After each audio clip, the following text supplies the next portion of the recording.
Finally finally finally finally the legend of Hanuman শেষ করে ফেলেছি। তো কেমন কি সিরিজ চলো ডিসকাস করব। তো স্টোরির কথা বলে তো লাভ নেই, কারণ স্টোরি সবারই জানা, এটা রামায়ণ নিয়ে হয়েছে।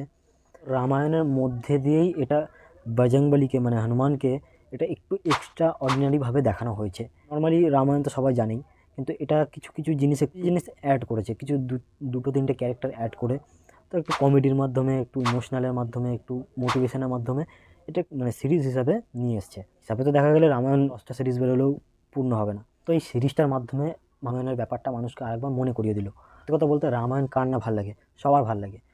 তো এর মধ্যে আলাদা কিছুই নেই, কিছু কিছু জিনিস একটু নর্মালি কিছু কিছু জিনিস অ্যাড করা হয়েছে, যেটা বললাম নর্মালি জিনিস কিছু অ্যাড করা হয়েছে।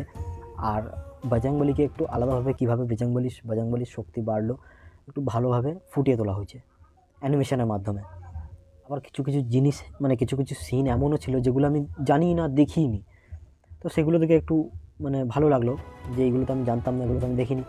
আমার মনে হয় যে কিছু কিছু জায়গায় মোশন পিকচারের মাধ্যমে মানে গল্পটা বলা হয়েছে কিছু কিছু জায়গায়, যেগুলো আমার মনে হয় অ্যানিমেশনের মাধ্যমে দেখালে আরও ভালো হতো। তো এর সিজন এখনো শেষ হয়নি, এর সিজন 4 এখনো বাকি আছে। আর বেশি কিছু বলবো না, যে অ্যানিমেশন তো বাদ দিলাম, যে রামায়ণ দেখতে ভালোবাসো অবশ্যই গিয়ে দেখো, অবশ্যই গিয়ে দেখো, খুবই ভালো লাগবে।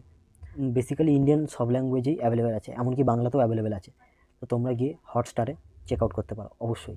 হচ্ছে পরবর্তী ভিডিওতে, ততক্ষণের জন্য গুড বাই।